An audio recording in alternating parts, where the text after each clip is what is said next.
touch it. It's not even. Don't touch it. It's not even. Who cares?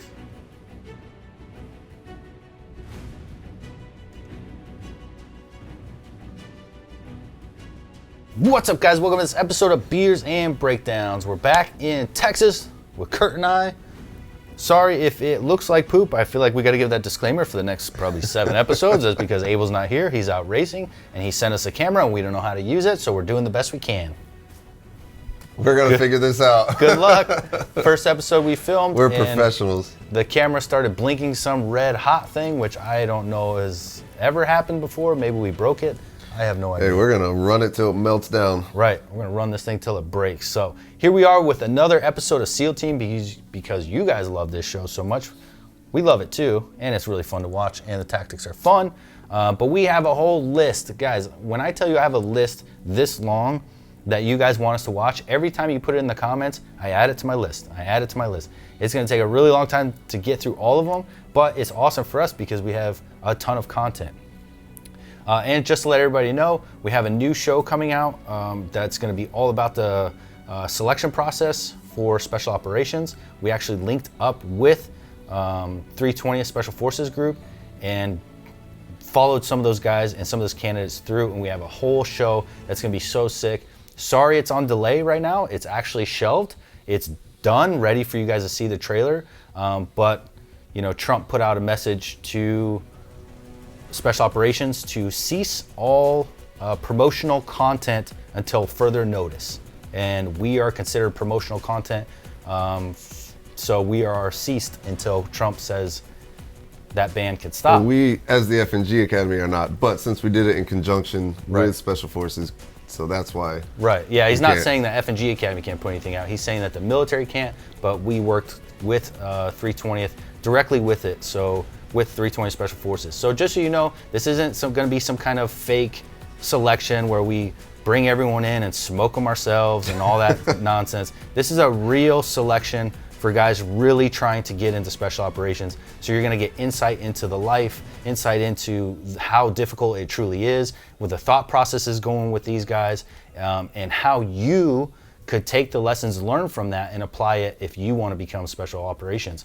We think it's the best thing to come out since, well, we know it's the best thing to come out since the 2 Weeks in Hell video. Right. But we're going to give you a whole show based on it. You guys are going to love it. Please, Trump, if you're watching this, which is 100% that you're not, please lift the ban so we could show everybody our show. I think he watches the show. Yeah. If you like what we're wearing, check out barbellapparel.com. They do have a phenomenal return and exchange policy. If you outgrow your clothes, if you drop in size, if you rip your clothes, anything like that, which I don't think you can rip these clothes, but if you do, they will replace it for you. No questions asked.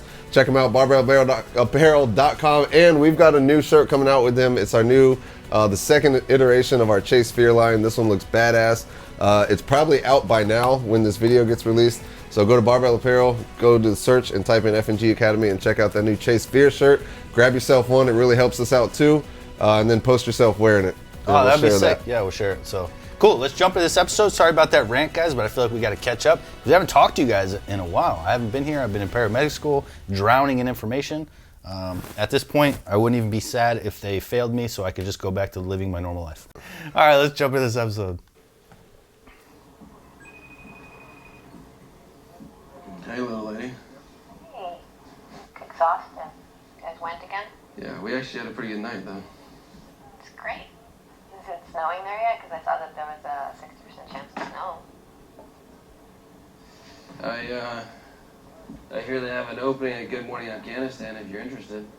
What? I set my app, my weather app to JBAT. Makes me feel more connected. This scene is particularly triggering to me. For one, my senior used to do this crap. I used to have to share a room with him in Mongolia, and he was an early riser, and he would wake up and immediately call his wife. So annoying. And I'm trying to sleep, and that's funny you say that because you do the same thing. I'm not. Always, every morning I'll sleep at Abel's house, or anytime we go anywhere, you always get on the phone. Hey, babe. Yeah, all right, you guys could suck As soon as Sean gets up. up, it's time for everybody to get up. There's no more sleep in the house. That's right, because it's go time, baby. Well, my senior used to do this crap. I'd be like, Mike, go out of the room. I don't want to hear this. Then they get in fights, like they're about to get into a fight. It's like, I don't want to hear this. And we're back.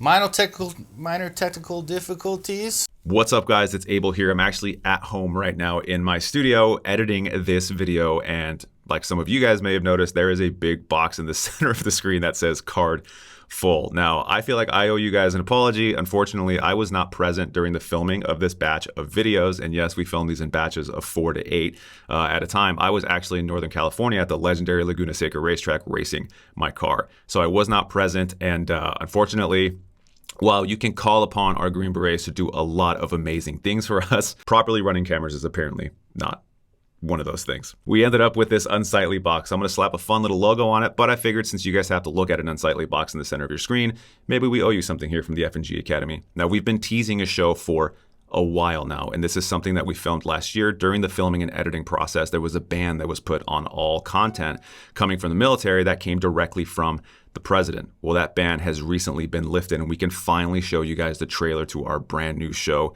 This is something that we are really, really excited about. We've put a lot of work and effort into this, and we are just so excited to finally show you guys what came of it and what you guys have to look forward to with this new show. So, sorry there's a box in the middle of your screen, but here's the trailer for our brand new show, Special Forces: The Next Generation. Camp Landing is in Stark, Florida, which is probably one of the worst places you would ever want to do an SFRE. It's called the Special Forces Readiness Exam. You can come right off the street as a civilian, active duty or guard, different branches. You can be a Marine or in the Air Force and try out for the unit. I was going for a miracle. I'm an older guy. No, it's about business. It's about the standard. It was just my job to just show up and just get it done. I was nervous, I'm not gonna lie. For this show, we just wanted to peel back the curtain and show people what it's truly like to become a Green Beret. We want to see that grit and determination more than anything. If you refuse to get back up, then it's a failure. For this selection process, we had 60 high-speed people show up. I promise you that none of these guys are gonna leave the same way that they showed up. They have no idea what they're in for. Whatever led you here, you must have been lying to yourself about the reality of it.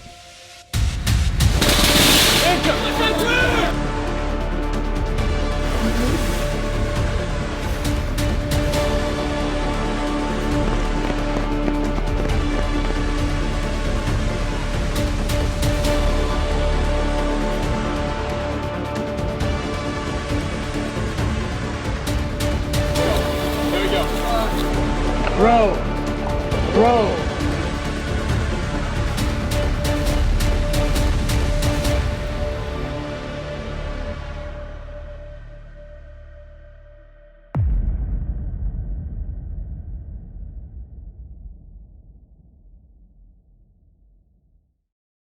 This is a lot harder without. Dude, this sucks, man. I don't like doing the double duty here. No. Have my body plate armor between me and my explosives. The job is going to be quick and dirty, and you may not have time to reach back and get them, okay? Put them in your leg pouch. You know, I might have been the new guy after Buzz. Might have been the new guy after Green Team, right? I might be the newest guy here on Bravo, but I'm not the new guy, so you can stop treating me like one. Oh, that fighting words right there, boy. Oh, we got a problem? No, we are good, Senior Chief. There's a few talking points in that scene. But first, I like at the end when he's like, "We are good, Senior Chief." The fact that you used his rank instead of his name shows me that you are not, in fact, good. Yep. You are letting everyone know that because you are the Senior Chief, Yes. you will be out of this. You will be staying out of this. Oh, man. But yeah, so the first part I thought was just something we could talk about was when he tosses him the charges. And he's like, put them in your leg pouch. Basically, what that is a flex linear charge, which is a breaching charge. And so you take breacher's tape, which is that gray roll that they had. And I'm sure you guys, everybody, we all used it. It's a double-sided tape, and you put det cord on there, and that's what you use to get through doors. But then when he's like, nah, I prefer to have my plates between my charges and my body. I thought that was pretty cool because, I mean, a lot of times we do learn that. Like, you want to keep something hard between there. You don't want it just in your leg pouch because if it goes off, it'll blow your leg up. Those things aren't going to go off though by themselves. Yeah, for me personally, I want my blasting caps in front of plates, but I don't really care if the charge. I don't care if I got C4 in my pocket. I don't care if I have deck cord in my pocket. You're fine. I'm fine with that. Those things won't set off. I just want my blasting caps in case I fall on it or something like that. That between plates. And the blasting caps are important because those are a much more volatile substance. Those things can go off. You need to treat blasting caps with extreme caution because they can go off if you're too rough with them. And another thing about your placement that's important is you never have your blasting caps placed with your charges, because since they are so sensitive, they can go off. You don't want them in the same pouch. Generally, you want them on different sides of your body if you got them down here, or one's in your back or one's in the front, whatever the case may be. You don't want them next to each other. And you know what? I get it. He says he's been doing it for years, but that's kind of a failure on his part to not think of quick access if you're going to be a breech guy. Because we were thinking about that. We've been thinking about that for years. They got panels, drop-down panels for breeching that have like Kevlar in them or something like that. It's some kind of like enough to stop a blasting cap from blowing your balls off. And so they're protected on the backside, and it's a quick and easy pouch that you zip open. It folds out, and now you have access to your blasting caps and whatever else you need for your breech. So if you're going to be a demo guy, you need to have, gear-wise, you need to have all the answers. So if some senior's like, I want you to have quick access, I don't want it on your back, you could say, well, I'm not putting it in my pocket, but I do have this pouch that I like, and I'll put it on the front, and it Velcros to the front of my gear. Just have an answer. Yeah. As a junior guy on a team, you never buck up like this and want to be like, I'm doing it my way. Right. I think a lot of this is the conflict, the personal conflict they're having right now. Now that you say that, it reminds me, we had a medic come to my team who was a super senior guy, and he had been in teams for a long time. He came from our SIF, or our CRIF team. We was called the SIF in first group. And so he was used to DA, quick, fast, and dirty. And so he had us set up our IFACs differently than we had it before. And the way they did it on the team he came from, which to me didn't make sense, but they took all the contents of the IFAC, they vacuum sealed it. That's how we did and it. put it inside your plates. Yep, that's really? how we did it, yeah. So for me, I was always thinking, like, if I need to access this, for one, it's hard for me to maneuver to get it open and pull it out. Now I have to open the vacuum sealed pouch. I don't know. As a new guy on the team, that was my thinking, but I wasn't going to be like, I'm not doing this. Yeah. But I don't know. Did you ever have to grab one out? Yeah. Was it easy enough? Yeah. Okay. So what I did is we took it all out, vacuum sealed it flat. Yep. So obviously your placement matters. You vacuum seal it, and then you put a piece of Velcro at the top, so it Velcros into your back. So I'm not putting it inside my kit. I'm putting it just up on the back side of my kit. Oh, so it's between your kit and your body? Yes. Okay. And then I have a piece of Velcro at the top, one that I could see from here to make sure it's always connected. Mm-hmm. And that's what's holding it like a flap at the top. So that way when I pull it, it rips from the Velcro. And when the Terp got shot, I had to use mine. I ripped it, worked, plugged his bullet hole, and then realized that I missed the exit wound because it went way up in his butt cheek. Yep. And then he started bleeding over the chair, and I was like, crap, I already used mine, my quick clot. So then I grabbed Tino's because Tino was gunner, and he had his the same way. So I just grabbed up, Tino, I got to use your quick clot, and I ripped his out, and then used his. And see, that's the importance of having a standard SOP, because you knew right where Tino's was. Right. You didn't have to ask him for it. You didn't have to search for it. You knew right where to go and grab it. So, yeah, I'm glad it works, because I figured it would, because he was, like I said, he was super senior. He'd been doing it for a long time. Just to me, it just seemed like it was an extra step. But it also freed up your kit now, because you don't have your IFAC out on your regular space. kit. And the reason we had to come out with outside the box stuff like that was because we were in vehicles a lot. So if we're doing vehicle infills, we got to get everything off our belts, because you're going to be sitting on it for hours on end. Mm-hmm. And so, if you're doing, so that's why it's all mission dictating too, because if you're doing a helo infill, you could have your whole gun belt lined with IFAC, dump pouches, everything you need, because you're not sitting in a vehicle. So you don't need all the space around you. So you could use that space for that. So, infill matters, mission matters, everything gets taken into account. But what doesn't help is if you just don't have the gear because you didn't think of it. Yeah. You could think of it, have that gear, and never use it. But you have to think of it in advance and have that gear sitting aside.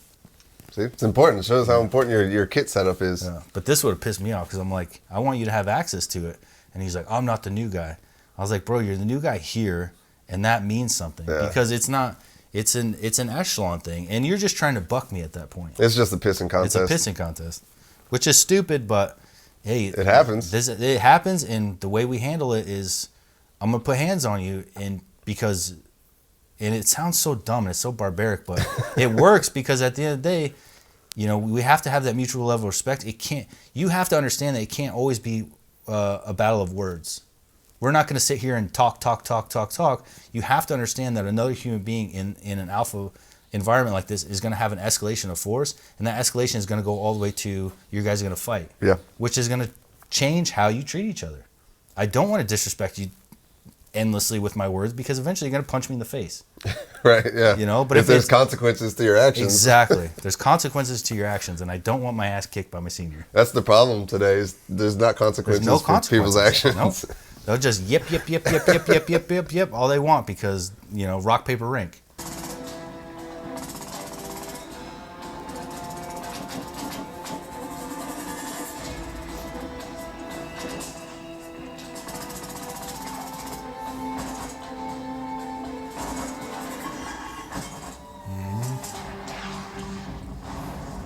Oh, they're dialed in. Where'd that come from?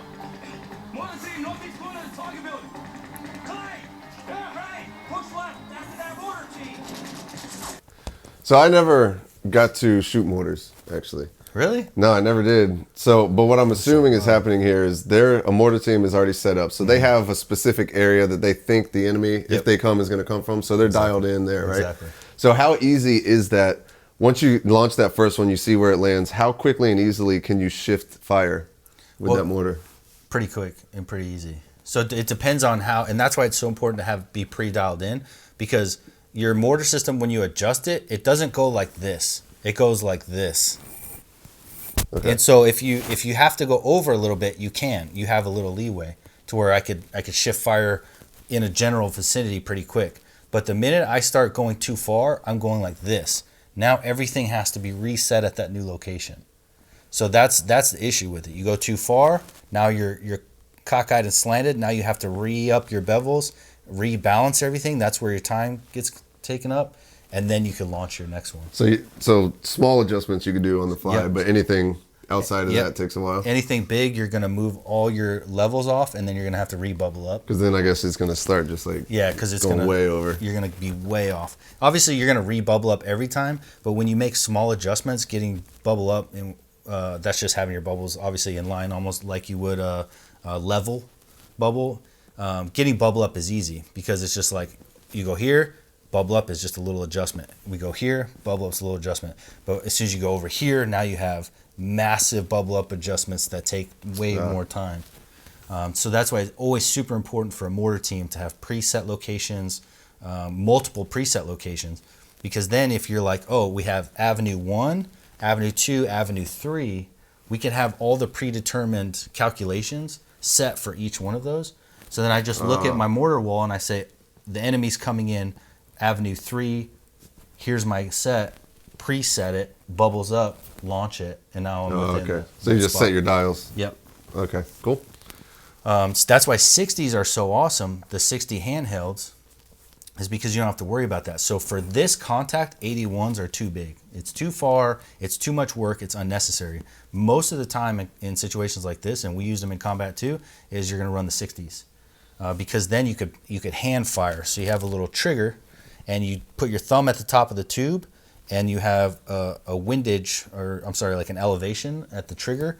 And so you point your thumb, and then you go elevation about how far away you think they are, and you look at your tube, and then you can just trigger fire, dunk.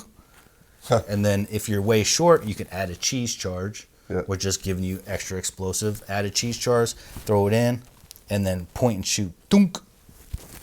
The downside to that is obviously you can't bracket off your previous shot because it's all Kentucky windage. Yeah, and then you're having to change to load another one. Okay. Right. Yeah, I think mortars are awesome. I just never got to do them. You gotta be smart. I'm going after him. Roll with you, boss. Let's go. I'm ending this. This isn't the way, Chase. Are you gonna cover us or what? I'm in. 3, 2, 1. Mission's pretty small. Yeah, well, it's how people get hurt. Yep.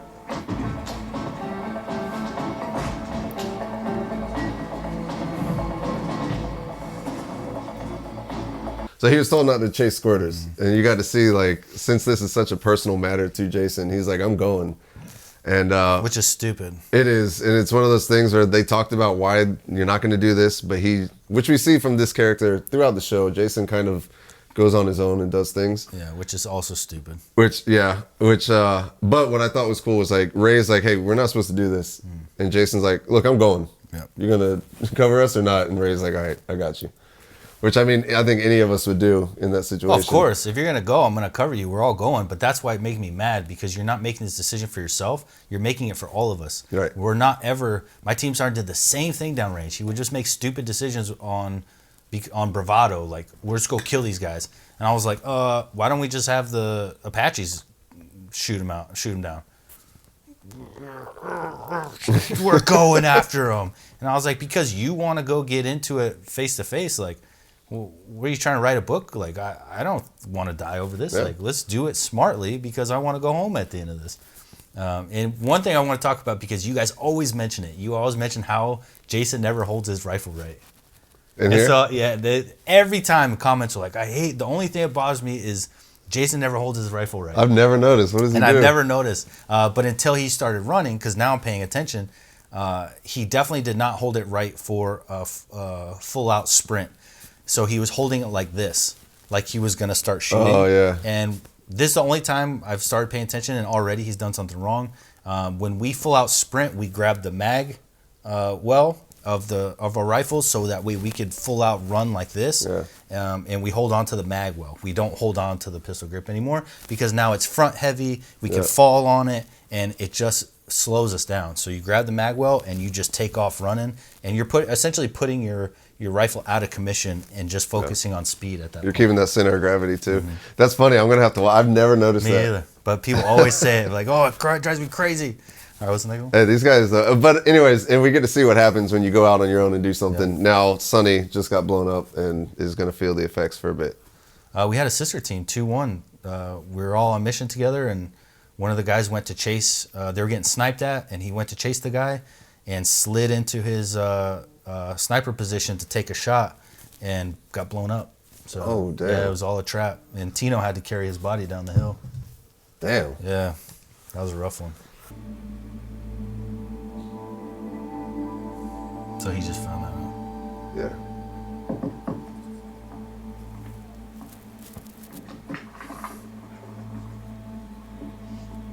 Hi.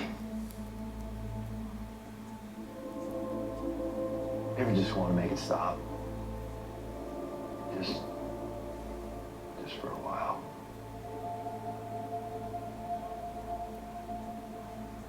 So at this point, Jason and his wife are separated. They're going to divorce. She's a civilian contractor that works on the base, and Jason's seen been that talking story to lately. Play out for A tale as old as time. Some things never change. Oh, all right, guys. Hope you enjoyed that episode of Beers and Breakdowns. I think we're finally getting this camera thing situated. I think it's probably set up completely wrong, and Abel's going to be complaining about the entire time. But don't go to Laguna's sake on race your car, buddy. Hope you guys enjoy the episode. We'll see you on the next one. Peace. All right, let's take 10. Yep. Oh my gosh, dude. What? It was down? Yep. I'm sure it's fine. I didn't even notice. It doesn't matter if you notice. It doesn't matter if we can hear it. I know. I'm saying I didn't notice, but I'm sure your audio should be good.